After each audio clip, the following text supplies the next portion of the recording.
po ako sa inyo. Kasi po masyado na rin po kasi ako na-stress sa mga nagbabanta sa akin. Hindi ko na rin po talaga kaya. Hindi ko nga alam gagawin ko rin talaga. Lagi kong iniisip. Kaya Manong Rider, kung sana po mapanood niyo po ito.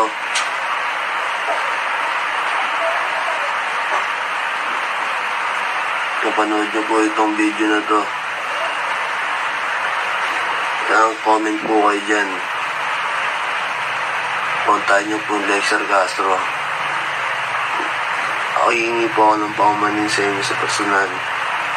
At hindi lang po yun, bibigyan ko rin po kayo ng helmet. Pati kapote para po sa inyo. Wala pong mabalubag-lobog dun.